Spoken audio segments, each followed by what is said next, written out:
On start. est aujourd'hui avec André. Attendez un peu. On va mettre ça comme ça. Et ça peut être, vous allez m'entendre comme vous. Alors, bon matin, André. Hey, bon matin. Ah, moi, je t'entends très bien. Donc, Ben, ouais, super. t'entendre ici. Bon matin à vous tous. J'espère que le café est très bon. On voit ça, André, non, hein? Pardon?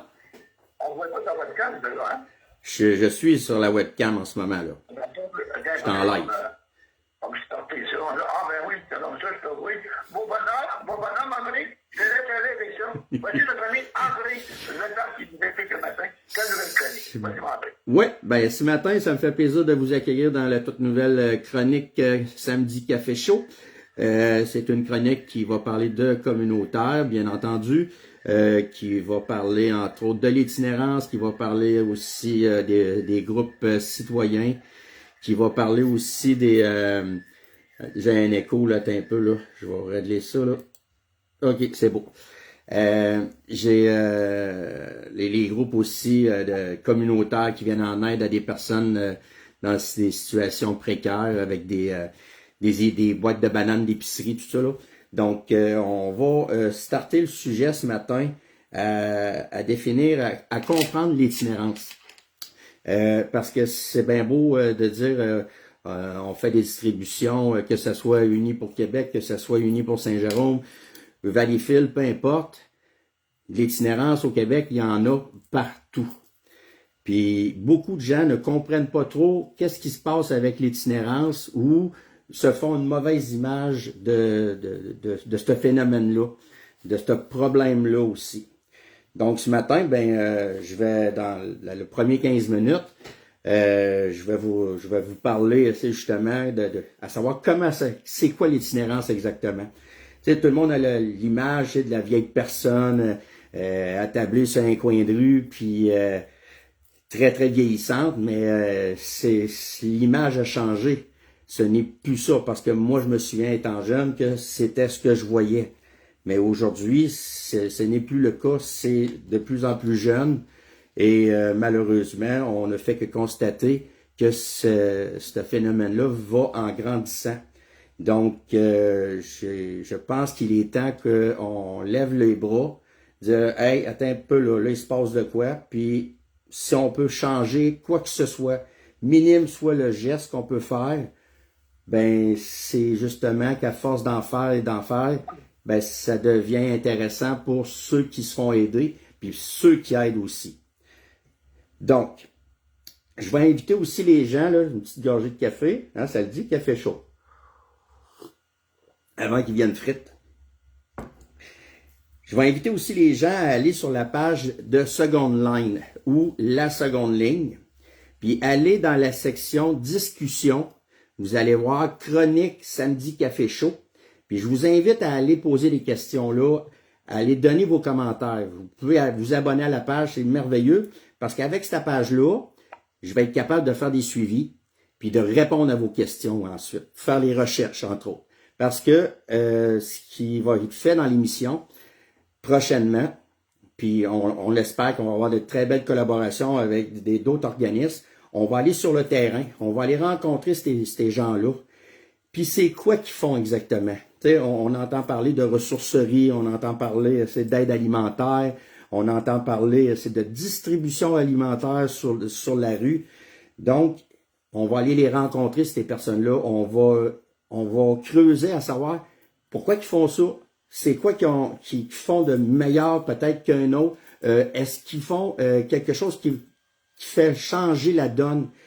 On va regarder aussi les plans qui ont été faits des gouvernements, à creuser, à savoir, bon, pourquoi telle chose a fonctionné, puis d'autres, ça fonctionne pas dans telle région, c'est quoi qui manque, ce serait quoi le but d'améliorer le système, autrement dit, pour aider ces personnes-là qui sont dans des situations d'urgence précaires. Donc, on va regarder tout ça globalement. Puis, j'invite les gens aussi, quand ils vont aller sur la page de discussion, s'ils ont une question qui pourrait dire « Hey, pourquoi qu'on ne parlerait pas de ça aussi? » Une idée qui vous effleure, qui va nous donner un sujet, toujours dans le communautaire, puis qui se rapproche de très près de l'itinérance. Ça va me faire un grand plaisir de tout regarder ça avec vous autres, puis vraiment là, de répondre en même temps. Là, je vois des commentaires qui passent un petit peu, là, pas des commentaires, mais je vois les personnes qui sont, je vous salue. Je ne prendrai pas de temps pour tout vous saluer, mais je vous ai vu, puis je vous remercie d'être là ce matin. En introduction, est-ce que tu avais des questions, mon cher Alain, concernant qu'est-ce qu'on va faire? Oui, d'abord, je vais saluer tes auditeurs qui t'écoutent ton live aussi ce matin. Moi, ce que je veux savoir, tout simplement, Oui. il y en a combien des gens qui sont itinérants? On regarde la région de Québec, puis avec les autres alentours, on est combien normalement? Eh Seigneur, je vais être franc avec toi, Alain, on est des milliers. Le chiffre exact, je suis pas rendu là encore parce qu'on fait encore le décompte en ce moment. J'ai des faits saillants un peu qui parlent, c'est justement, écoute, des personnes qui vivent dans l'itinérance, on parle de presque le tiers de qu'est-ce que en aide alimentaire qui se donne, c'est soit à peu près 20% de la population qui demande de l'aide à chaque mois. Donc, enlève le tiers de ça donne à peu près le chiffre là. Parce que les chiffres qu'on a en ce moment, ils sont bons, mais ils sont encore à la hausse, malheureusement. Puis, on n'a comme pas le choix de s'adapter avec ce chiffre-là, mais ça va être dévoilé sous peu. Mais on parle de milliers ici à Québec. On frise là, le 2000, là, c'est même plus. À Montréal, c'est la même chose, c'est catastrophique. Puis Saint-Jérôme, ben écoutez, Saint-Jérôme, ils en ont c'est à peu près 150 à peu près, peut-être plus là. Ça va être à reconfirmer avec Monsieur Steph Parent de Frontline Laurentides. Lui, il a vraiment tous les bons chiffres au complet là. Mais là, ce matin, moi, ce que je veux faire, c'est de vous parler de l'itinérance, le comprendre, le pourquoi que ça existe, l'itinérance. Parce que beaucoup de gens disent, ouais, mais s'il est dans la rue, c'est parce qu'il l'a bien voulu, puis ou c'est son mode de vie, tout ça. Je suis pas sûr que ce soit son mode de vie. Je suis pas sûr qu'il y en ait qui veulent vraiment dire, hey, moi, je me ramasse là, puis fuck, ça va être comme ça, c'est l'État qui va subvenir à mes besoins, ou moi, je tiens pas plus à vivre entre quatre murs, comme on dit, là. Non, c'est pas vrai. Il y en a, oui, certains, mais ils sont pas tous de même. Faut vraiment faire la part des choses. C'est ça, ce matin, qu'on met sur la table. C'est l'itinérance, c'est de la comprendre. Comment que les autres font pour vivre ça aussi? Pourquoi qu'ils la vivent? C'est pas arrivé pif paf de même, là. C'est pas ça.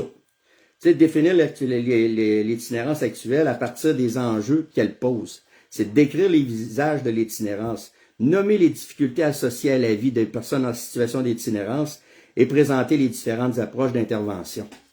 C'est très important parce que même si tu en parles puis tu n'as pas de projet pour intervenir, ça ne donne rien d'essayer de les aider si tu n'as aucun projet pour pouvoir changer la donne, pour pouvoir leur venir en aide.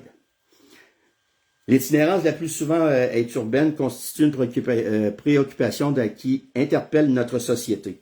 À vrai dire, je pense que ceux qui pensent que l'itinérance n'interpelle pas personne dans cette société, je me demande bien c'est où ce qui vit en ce moment, parce qu'on n'a puis pas à peu près. T'sais. L'itinérance n'est pas simplement une situation vécue par ces personnes. Elle nous touche de près ou de loin, elle touche tout le monde. Sans aucun différent ou quoi que ce soit, on est tous touchés. Elle est aussi un révélateur des formes de fragilité sociale que produit la société et des moyens dont elle se dote pour faire face à ces fragilités. En tentant de comprendre l'itinérance, c'est donc à toute société qu'on cherche à comprendre dans la matière dont elle est inclue ou exclut les personnes dans la manière dont elle essaie ou non de remédier à cette situation. J'espère que vous comprenez ce que je suis en train de lire, là. Je vais sauter tout de suite au Moyen-Âge, les hobos américains, les robineux du Québec, nos jeunes de la rue, début du siècle. Chaque pays, chaque époque historique a connu une forme d'errance. Notre époque contemporaine n'échappe pas à cette préoccupation. En 1987, l'année internationale des sans-abri ayant marqué un tournant au Québec, ce regain d'intérêt se traduit par une distinction dans la politique et la santé du bien-être. en 1992 du phénomène de l'itinérance, terme reconnu ici comme un problème social majeur sur lequel il était urgent d'agir. Expliquez-moi donc, s'il y en a qui sont capables d'aller plus loin de ce que moi j'essaie de comprendre, si c'était si urgent d'agir, comment se fait-il qu'il y en a encore autant? À quelque part, on a-tu manqué une marche dans l'escalier puis on vient de se péter la face carrément dans la dernière? C'est un moment donné, là.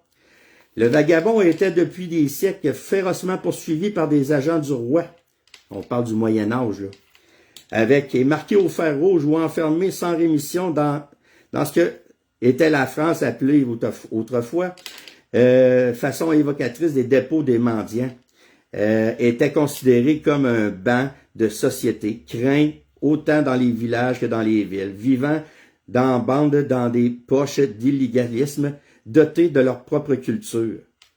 C'est-tu à peu près ça qu'on est en train de vivre en ce moment ici? Parce que plus ça va, plus les gens mais des groupes citoyens comme les nôtres font tout à fait le contraire de ce que moi je vois sur le terrain avec certains gouvernements qui malheureusement ne font fi de ce qui se passe en ce moment. Ils font comme « Ah, je suis désolé, mais... » Cependant, une image revient très souvent. La personne en situation d'itinérance, c'est la personne sans logement, sans emploi, sans famille, sans revenus, santé, sans droit. Chacun de ces manques, de ces privatisations, marque alors une fragilité qui constitue autant d'enjeux que pour la personne qui vit, que pour la société qui tente d'y répondre. Alliant une lecture des causes individuelles à celle des causes structurelles, l'itinérance doit être alors comprise comme le produit d'un processus d'exclusion, de marginalisation et de verbalisation qui contribue à nier une place dans la société à certaines personnes. À un moment donné, là, c'est des humains.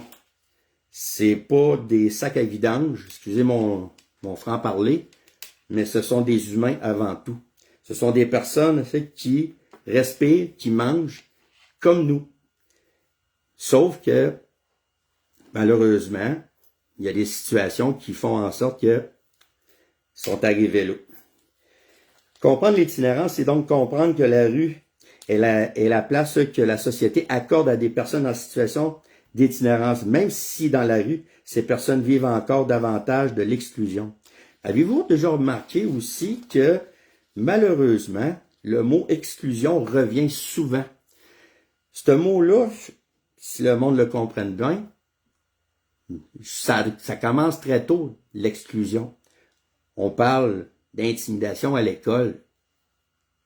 Je dis ça, puis je dis rien, mais logiquement, si on parle d'exclusion, c'est quand on est à l'école, au secondaire, même à l'élémentaire, ça arrive souvent que des jeunes se font tasser dans le coin, peinturés en vert ou en rouge, peu importe, mais ils se font tasser. Mais l'exclusion avec les personnes en situation d'itinérance, c'est la même chose. On les tasse dans un coin, puis c'est là que vous allez, au lieu d'arriver puis de leur tendre la main, puis de dire « Tu t'en viens, mon chemin, on va trouver une solution. » Si tout le monde ferait ça, il me semble que ça avancerait pas mal plus vite pour faire qu'est-ce qu'on a le goût de faire, d'aider. Les gouvernements nous aideraient peut-être un peu plus s'ils voudraient bien le faire. Mais c'est un autre dossier, on y reviendra un peu plus tard. Comprendre l'itinérance, c'est donc comprendre que la rue, les refuges sont devenus, pour ces personnes en situation d'itinérance, leur maison. Moi, là, une maison, là, c'est dans qu'est-ce que je vis en ce moment. C'est dans qu'est-ce que vous vivez en ce moment. Pour eux autres, là, c'est leur maison. Donc, on s'entend que c'est une maison à air ouverte, mais solidement à air ouverte, là. Hein? À chaque histoire des personnes d'itinérance, le décor de celui-ci, de l'augmentation de l'exclusion, de la pauvreté, décor qui témoigne de la situation de crise qui vivent nos sociétés contemporaines. Dans le décor structurel qui multiplie et inutile le monde, si la personne en situation d'itinérance vit à la fois une fragilité personnelle et une fragilité sociale qui la renforce à l'écart du social qui la marginalisent toujours un peu plus. Donc, c'est pas pour vraiment dire qu'à chaque fois on fait de l'exclusion avec ces personnes-là, qu'on les renforce. Au contraire, on les fragilise encore plus, malheureusement. Vivre dans l'itinérance, c'est surtout survivre à des conditions d'extrême précarité. Vivre l'itinérance, ce n'est pas de savoir où l'on va dormir ce soir, manger. Malgré leur stratégie de débrouillardise, parce que oui, ils sont débrouillards, pas mal plus que certaines personnes qui sont bien assis dans leur fauteuil à se regarder le nombril. Oh, désolé, ça a sorti de seul. Mais malheureusement, c'est un fait qu'on constate. Ces personnes-là en situation d'itinérance sont placées dans des conditions qui les vulnérabilisent, que ce soit sur le plan de la santé physique ou sur le plan de la santé mentale. Comprendre l'itinérance, c'est donc comprendre que la rue est un espace de survie qui les rend toujours plus vulnérables à la personne en situation d'itinérance. Ainsi, les enjeux soulevés par la tentative de définition de l'itinérance témoignent tous d'une réalité.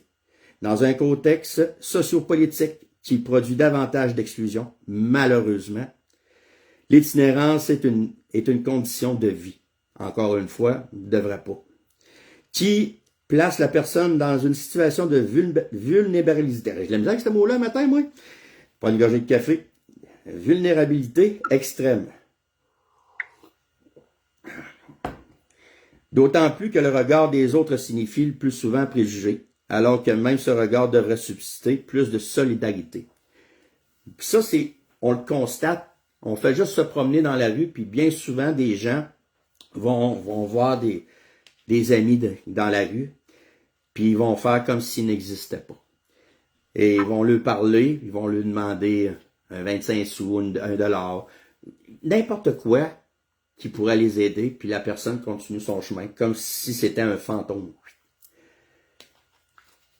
Si c'est pas faire de l'exclusion à ces personnes-là qui sont avant tout des humains, allez sur ma page de Second Line, dans la section de discussion, de la chronique, puis marquez ce que vous en pensez. Je serais bien curieux de lire les commentaires. André? Oui. Je peux intervenir 2 minutes? Ben oui. OK, moi je veux savoir.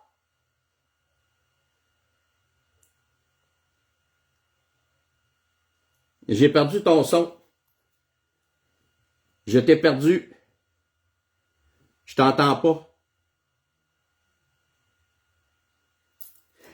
Désolé, il ne m'entend pas. Il va falloir que je lui réponde.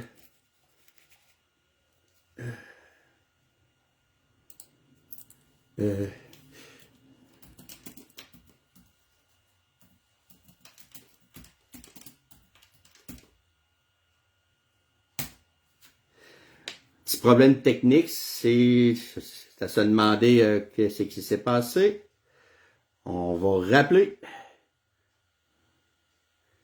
Sa ligne a coupé, je pense. Je pense que oui, parce que c'est ça, exact. On va aller rejoindre que tu. Ouais, ta ligne a coupé, mon ami, hein? Ouais, ça m'a coupé, alors non, je vois que tu es dans ton écran, toi. Ouais, ben, rappelle-moi ta question, s'il te plaît, Alain. Oui, ma question, je veux savoir, nos gens, les gens qui sont dans la rue, Oui. les citoyens, comment que ils sont avec les itinérants, est-ce qu'ils sont vus de bonne vue? Est-ce que les gens sont généreux? Ou bien on passe là, on s'en occupe pas? Ben, je te dirais que les mouvements citoyens qui sont dans la rue, quand je dis les mouvements citoyens, je parle des groupes comme Unis pour Québec, Unis pour Valleyfield, Unis Saint-Jérôme et ainsi de suite, il y en a partout. C'est des personnes de cœur, c'est des personnes qui font ça bénévolement, puis ça le dit bénévolement. Puis c'est des personnes qui sont là pour justement amener un support, amener de la nourriture, amener des vêtements, amener du réconfort. Tu sais, c'est des personnes qui ont à cœur de faire ce qu'ils font en ce moment. Puis, je répète encore, c'est bénévolement qu'ils le font. C'est des gens de cœur. C'est partout. Mais malheureusement, si on prend monsieur, madame, tout le monde, qui ne sont pas je ne veux pas dire des citoyens modèles ou quoi que ce soit, qui ne font pas de bénévoles comme les groupes le font en ce moment, malheureusement, on doit le constater, puis on le voit assez fréquemment qu'il y a des personnes qui passent, tchou, merci, bonsoir, je suis désolé, je passe à un autre appel, puis quand je dis qu'ils pensent que c'est des fantômes, carrément, ils ne les voient pas. Parce que moi, je veux savoir, tu sais que dans le secteur de Québec, on parlait du Québec, mais pas de la rue Saint-Jean qui a fait là. Ouais. Souvent, les policiers sont là. Est-ce que les policiers sont tolérants à ces gens-là, ou bien ils ont une place spéciale pour eux? Ben, écoute, ils ont, à la ville de Québec, ils ont un corps policier qui, justement, eux autres s'occupent spécifiquement des autres. Ils font juste être, admettons, à l'Aubrivière, de serpenter, circuler là, dans le secteur du Parvis, la côte Saint-Jean, tout ça. Et ils s'occupent vraiment juste des itinérants. Puis, ils ont une très belle approche. C'est sûr et certain, on est obligé de le constater, puis malheureusement, je vais m'en venir à ça un petit peu plus tard, malheureusement, on est obligé de constater qu'il y a de la consommation de drogue, mais c'est pas d'hier. Écoutez, tu sais, puis aujourd'hui, ben, on constate que à cause de la prise de consommation de drogue dure, entre autres, ben ça déclenche beaucoup de psychoses, de maladies mentales avec ça. Donc, les policiers sont amenés à travailler autrement que avec qu'est-ce qu'on appelle la rudesse ou c'est vraiment là, le punching bag, on pourrait dire là.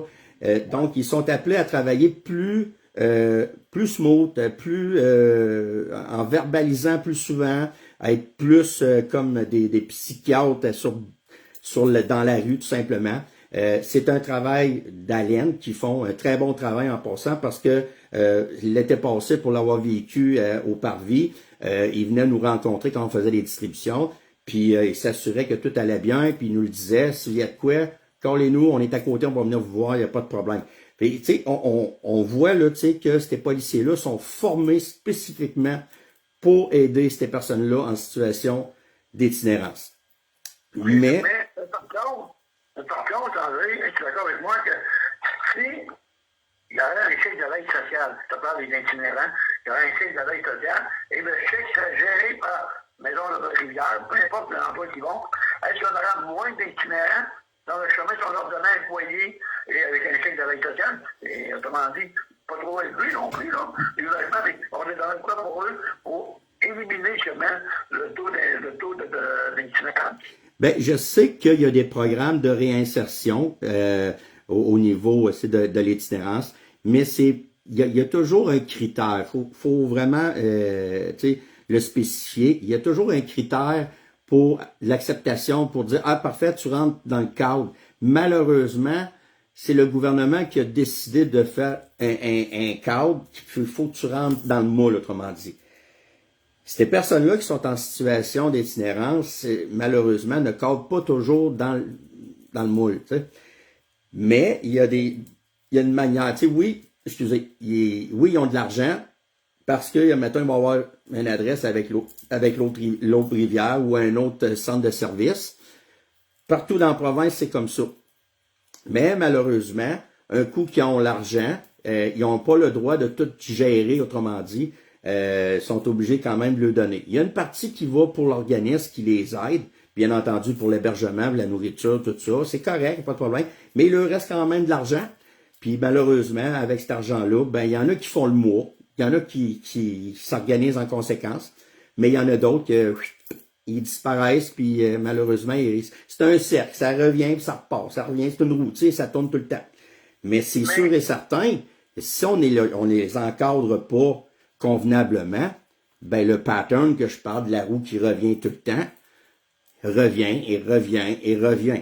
C'est le manque d'encadrement qui fait, entre autres, et le manque de ressources qui fait en sorte que ces personnes-là en situation d'itinérance, de précarité extrêmement dangereuse pour eux autres, ben on est obligé de constater les faits que c'est pas beau pantoute.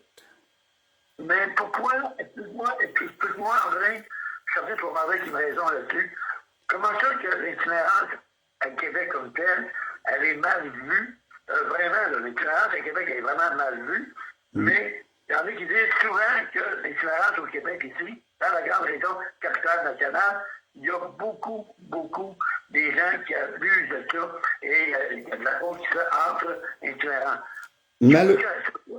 Ben, puis je comprends très bien ta question, puis tu sais, t'as raison quand tu dis que l'itinérance au Québec et à Québec même est mal vue. Mal vue jusqu'à quel point, ça je pourrais pas te le dire, je pourrais pas répondre. On n'a pas tenté le terrain à savoir exactement qui aime pas. Mais on est forcé de constater, malgré tout, puis je pense que c'est un peu partout dans la province, qu'il y a beaucoup, quand je dis préjugés, puis je me trompe pas, il y en a qui vont sûrement dire ouais, tu sais, c'est sûr et certain que si on les aurait pas d'impact, peut-être notre système irait beaucoup mieux. J'entends souvent des paroles de même, puis qui sont malheureusement blessantes pour ces personnes-là, mais qui sont aussi, je veux pas être impoli là, mais moi personnellement, je voudrais les prendre, ces personnes-là qui parlent, là, puis les amener, faire un 24 heures dans la rue, même si il y a tout là. Viens faire 24 heures dans la rue, viens te mettre à la place de cette personne-là qui vit peut-être depuis des mois, des années, dans la rue. Viens l'essayer à moins 20, moins 30 en plein hiver, ou sous la pluie pendant 2 jours de temps, là, puis tu viendras me dire, tu sais, qu'après, des paroles blessantes, voire discriminatoires, carrément, parce que c'est beaucoup ça. Parce que on est toujours, ce que moi je vois puis que j'entends, c'est toujours de fait des personnes, s'il serait pas là, ça irait mieux, ça coûterait moins cher à l'État, puis ci, puis ça. Moi, j'ai vu de mes yeux, André, puis ça me touche énormément ce que j'ai vu. T'as connu, toi, Gilles Cade? Oui. Ben oui. Bon, j'ai vu, et son histoire va faire courte, là, avec de l'aide sociale, lui, OK? Tu me dis que là? Et le bureau de l'aide sociale a enlevé son chèque. Puis le dit qu'il n'a pas payé, il faisait ça bénévole, à avoir des patients dans les résidences, leur donnant des médicaments, des piquets, tout. Et le gouvernement a décidé de retirer son chèque de l'aide sociale. Je me souviens de ça. Je me souviens très bien de ça parce que ça avait été médiatisé, ce dossier-là. Puis l'État avait été obligé de lui redonner son chèque parce que ça avait fait un tollé épouvantable. Parce que ça n'avait pas de Christi de bon sens. Ce monsieur-là venait en aide à ces personnes-là, puis il faisait ça de son plein gré. Il n'y avait pas de subvention de personne. Quand ces personnes-là en itinérance décédaient, c'est lui-même qui s'occupait pour faire les funérailles convenablement pour eux autres. Mais c'est tout lui qui payait ça avec son chèque d'aide sociale. Puis ils sont arrivés, puis ils ont coupé son chèque.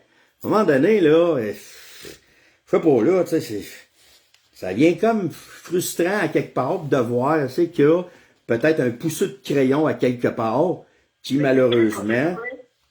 Pardon? C'est qui qui va s'occuper de ces gens-là? Le mec Gilles Cade qui va être plus là. Est-ce que le bureau de Gilles Cade va continuer à rouler pareil ou il arrête tous les services puis les gens vont s'avancer dans la rue, vraiment, là, tout croche encore une fois. J'ai l'heure de dire ça, mais c'est ça pareil. De mémoire, je pense que Gilles Cade est décédé. Oui, c'est ça, mais on n'entend plus parler de la fondation Gilles Cade, on n'entend plus parler. Non, c'est ça. Malheureusement, ça c'est quelque chose qui m'échappe. Je sais pas du tout là, tu sais. Puis j'ai un petit commentaire ici là. Ça vaut la peine, c'est que je te le lise. Marc Tulac, salut, je te salue. Il marque le CIUS coupe dans l'itinérance. Exactement, le CIUS coupe, c'est dans l'itinérance. Écoutez, c'est un service de santé. Ils coupent dans l'itinérance parce qu'ils vont plutôt opter pour le mettre ailleurs ou d'essayer de faire un plaster à quelque part d'autre. Ça n'a aucun bon sens. Tu sais, il y a ça que l'itinérance est un sujet chaud, est un sujet très, très, très... Les mots me manquent par rapport à ça. Mais c'est une bonne affaire, André, honnêtement. Je veux que tu sois franc et honnête, c'est qu'on aime l'argent là-dessus. C'est que Nouvelle avait une vieille bâtisse autrefois. Oui. OK? Là, on les a dirigés, on les a déplacés pour les mettre à côté de Voyant-Tillé, là. C'est un peu, là. On n'est plus, là. Ben, écoute, nous autres, comme là, le 31, j'allais dire décembre, le 31, voyons, 31 mars, bon, au YMCA, on fait une distribution alimentaire pour ces personnes-là. C'est sur le thème, c'est de cabane à sucre. Puis, tu sais, on a à peu près 100-120 itinérants qui viennent pour, justement, profiter de ce repas-là. Bravo. Puis, Bravo. tu sais, en plus d'avoir ce repas-là, ils ont la possibilité de changer de vêtements, tout ça, c'est tout là.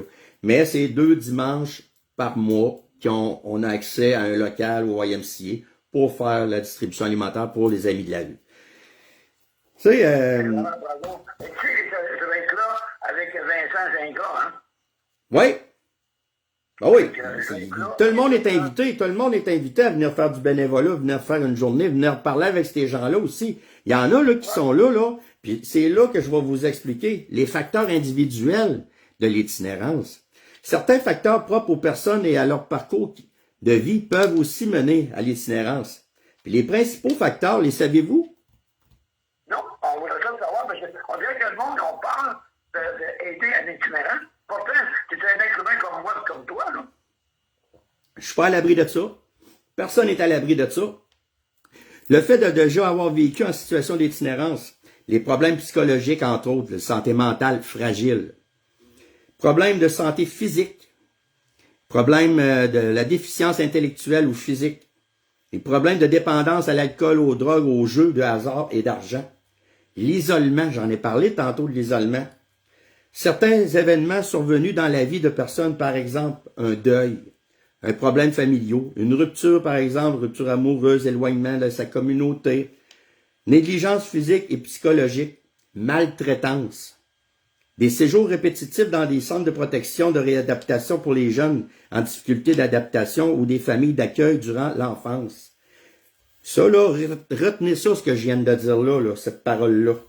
Des séjours répétitifs dans des services de protection et de réadaptation pour les jeunes en difficulté d'adaptation ou des familles d'accueil durant l'enfance. Retenez-la bien, cette phrase-là, parce que dans une prochaine émission, je vais vous parler de ça. Puis vous allez comprendre pourquoi je vous demande de retenir cette phrase-là. Des fugues répétitifs. Excuse, je te coupe la parole, il y a le temps, mais comme il y a mort, là. Les autres, ils font demander, il y a un mouvement là-dedans, ils font demander, est-ce que tu peux venir en aide à tes gens-là? Ils ont-ils besoin des couvertures? Ils ont-ils besoin de quoi? Toujours. Tu peux venir en aide à tes gens-là. Toujours. Toujours. Ils font quoi?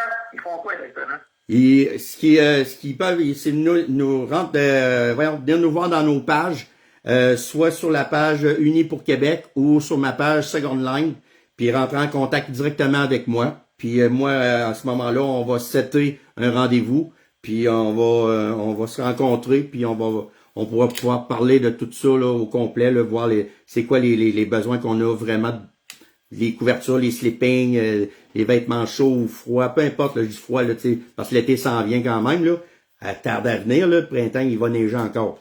Mais ça reste qu'on a toujours besoin de matériel, de vêtements pour ces personnes-là en difficulté, ça c'est sûr.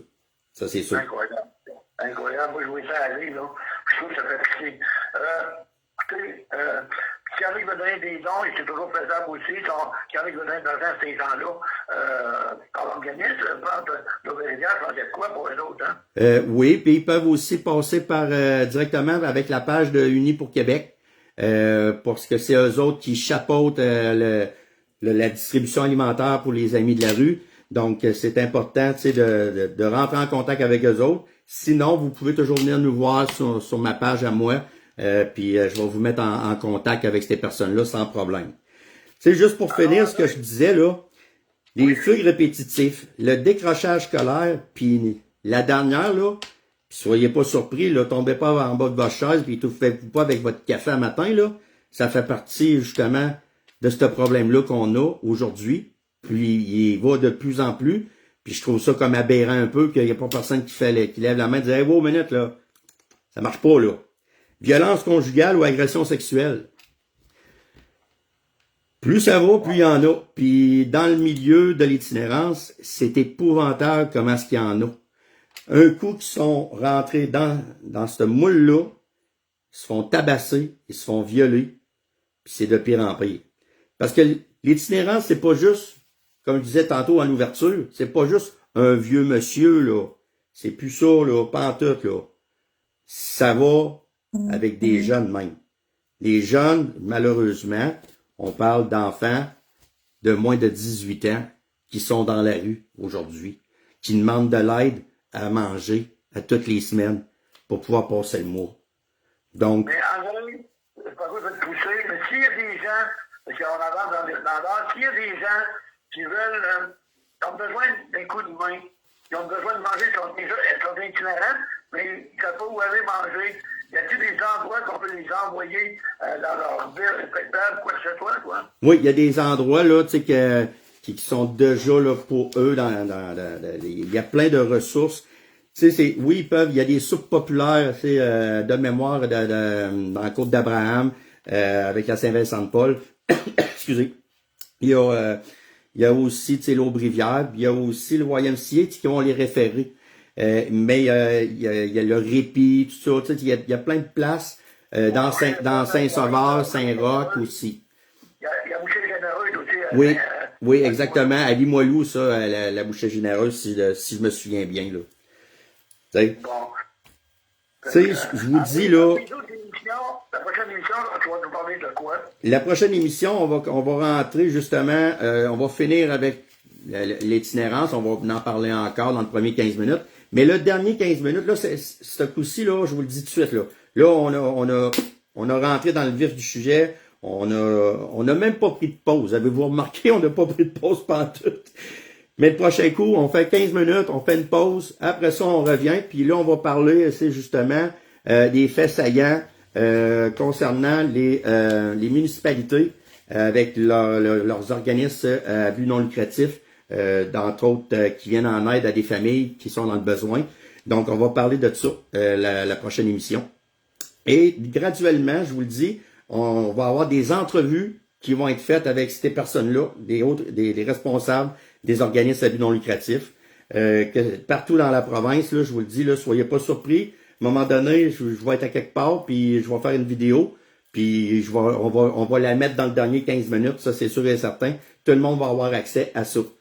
Prochainement, comme tu l'as dit ce matin, Alain, il va y avoir des gros changements concernant la diffusion. Donc, au lieu de me voir là, comme que vous me voyez, on va sûrement être tout le monde ensemble, puis on va pouvoir tous vous voir, puis vous allez tous pouvoir nous voir en même temps. Mais on peut le mentionner, on va être certainement au studio de Vincent Gingras, puis nos bars privés chez Vincent. Vincent me l'a offert, puis il veut faire de quoi de voir avec toi aussi, avec toute ton équipe. Ça va être vraiment intéressant bientôt. Je ne peux pas te dire la date, mais bientôt. Exact. Puis sur ça, ben, en vous souhaitant de passer un beau week-end, malgré la neige qui s'en vient. Tout s'arrête là, un peu. Tu ne vas pas de même dans matin. Non. Gorgée de café. Tu vas nous parler de ce qui se passe le dimanche au karaoké de tes autres affaires, où tu jeune, on l'embarque le matin. Ah, ben oui. Ben oui, ça s'appelle le Mont-Bord 296, c'est à Saint-Apollinaire. Sortie 296 direction Montréal ou direction Québec sur l'autoroute 20. Puis c'est une place où ce qu'on va faire à partir de 13h l'après-midi jusqu'à très tard. On peut souper sur place aussi. Donc, on fait du karaoké avec DJ Ginette Rousseau, qui est aux commandes de cette belle journée-là. Donc, les gens sont le bienvenus. Ils viennent avec le clé USB ou ben non, le petit papier. Puis, elle nous met les chansons qu'on veut chanter, puis vous pratiquez, vous vous amusez avec ça. Il y a une possibilité de manger là aussi. Oui, c'est ce que je venais de dire, exactement. On peut manger sur place, aucun problème. Méo, qui est le propriétaire, vraiment, là, excellent, très bonne personne. Ils vont faire des chips faites maison en passant. Et après ça, ben, des fois, il y a du spaghetti, de la pizza, puis bien sûr, ben, il y a des pintes de bière, puis ça vaut vraiment la peine. Passer un beau dimanche après-midi, venez, vraiment, c'est la place là pour venir s'amuser. Sortie 296, puis c'est sur la rue des Moulanges à Saint-Apollinaire. André chante, les amis. Oui, André chante. Ben oui. Tandis que tu parles de ça, ben j'invite les gens aussi là. Le 27 avril prochain, nous on organise un événement qui s'appelle le Marathon Karaoké, qui va avoir lieu le 27 avril à Sainte-Croix, à la salle Robert Daigle, au 6310 rue principale à Sainte-Croix. Je vous le dis, là, vous allez avoir du plaisir là, épouvantable. Ça dure 12 heures. En plus, 12 heures, vous avez un souper qui est inclus. Vous avez des prix de présence. Puis à la toute fin, vers 22 heures, j'ai un groupe, un band qui vient se produire. No Boundaries. Vous allez triper. C'est le fun. Vraiment, là, moi, ça fait une couple de fois, là, peut-être 3 fois, là, je les vois, le groupe, là. Puis ça déménage. Ça rock, c'est le fun, puis tu sais, il y en a dedans. Mais c'est là qu'on va. Mais je suis trompé qu'on était canadien, mais pas canadien. C'est où que tu vas être, là, le marathon, là, c'est là qu'on va être avec Vincent. Oui, exactement. C'est en plein ça, c'est à Sainte-Croix. Puis Vincent, là, je le remercie encore, il a acheté les billets, puis tu sais, ça vaut la peine. Puis écoutez, ça coûte 30$. Vous voulez avoir des billets, venez me voir sur ma page. d'André Letarte ou la page de Second Line. Sinon, il y a la page aussi à Steven Dumont que vous pouvez aller voir, là, puis rentrer en contact avec lui pour justement vous procurer vos billets pour le marathon karaoké. Dites-vous une chose, là, cet événement-là, c'est pour venir en aide justement à des personnes dans une situation difficile, avec des commandes d'épicerie, des familles, puis aussi nos amis de la rue. Donc, c'est très important pour nous.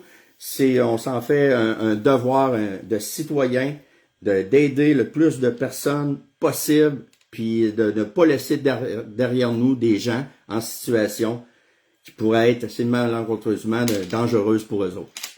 Exactement. Salut Serge.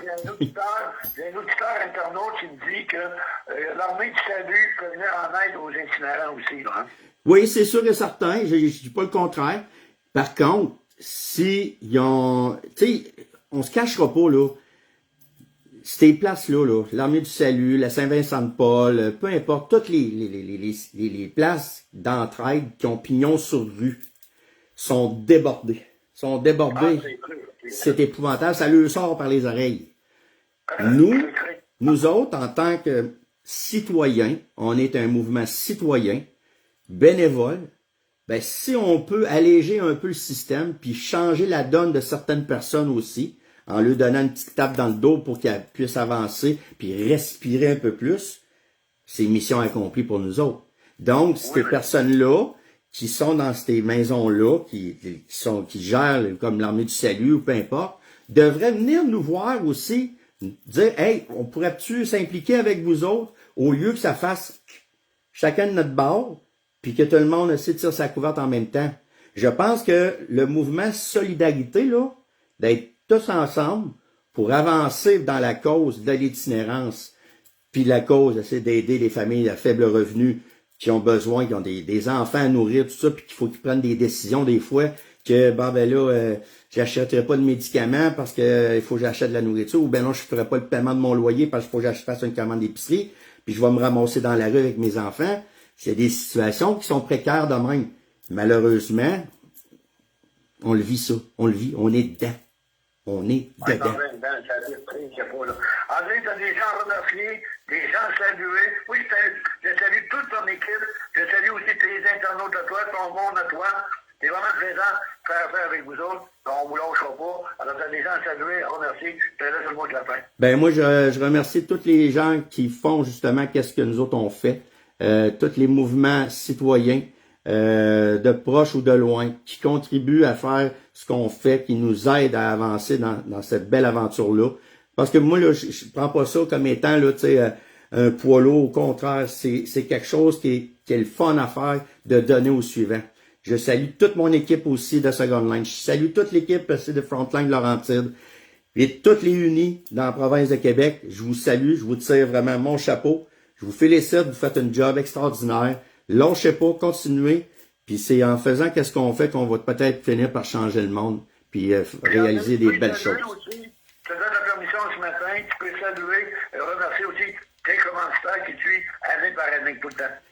Ben, c'est pas compliqué. Tous mes commanditaires pour mon marathon, on a Métro La Roche, on a la boucanerie d'Eltonio, Tim Horton, Laurier Station, la pâtisserie Mélie de Saint-Apollinaire, la fromagerie Bergeron, Tactique Logistique, et j'en passe, j'en ai plein.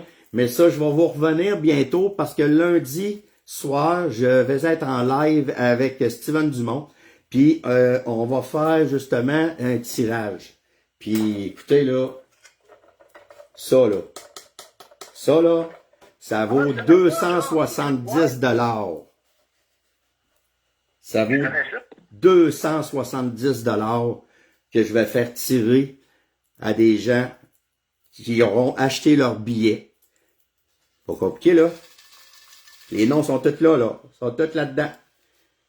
Il y en a plein, là. Puis il en manque encore. J'en veux plus. Je veux le remplir jusque-là, là.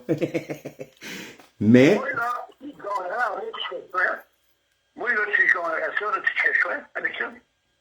Je le redonnerais au suivant, moi, que quelqu'un peut le gagner, un itinérant. C'est... La personne qui va le gagner fait ce qu'il veut avec. C'est aussi simple que ça. Moi, là, c'est grâce à des entreprises, grâce à des gens qui ont embarqué dans notre projet, qu'on est capable de remettre ces cadeaux-là. Ouais, parce que moi, si je compte dans tes prix, c'est sûr et certain que mon prix, je le garde pas. Je le fais retirer à quelqu'un qui était vraiment itinérant, qui profite de ce beau moment-là. Exact. C'est tout à ton honneur. Merci, vraiment. Fait que, mais c'est ça. Lâchez pas. Écoutez, soyez aux alertes, là. Je vous le dis, lundi soir, 19h, j'ai un autre live. On va faire tirer deux prix comme ça. Et après ça, ben peut-être un durant le mois d'avril, mais le reste, c'est tout au marathon le 27 avril prochain qu'on fait tirer. On donne le prix du billet, c'est les gens qui ont mal compris le prix du billet. 30 $. 30 $, ça inclut le souper, café, dessert, le spectacle des No Boundaries, puis l'activité du karaoké durant toute la journée au complet. Merci beaucoup, André. C'était vraiment une fierté d'avoir eu ce matin sur ce magnifique beau l'air. Dans les camionneurs, je te remercie beaucoup. Mes internautes, c'est la même chose. On est vraiment contents qu'on se donne rendez-vous samedi, 8h, même pas, même heure. Exactement. Samedi matin, café chaud. Parfait, on va être là. Bon, ben c'est super. Fait que là-dessus, passez un beau week-end tout le monde. Je vous aime, puis à bientôt. Merci, André. Bye. On va se parler hors des ondes, André. Pas de problème. Bye bye. Alors, voyez, les amis,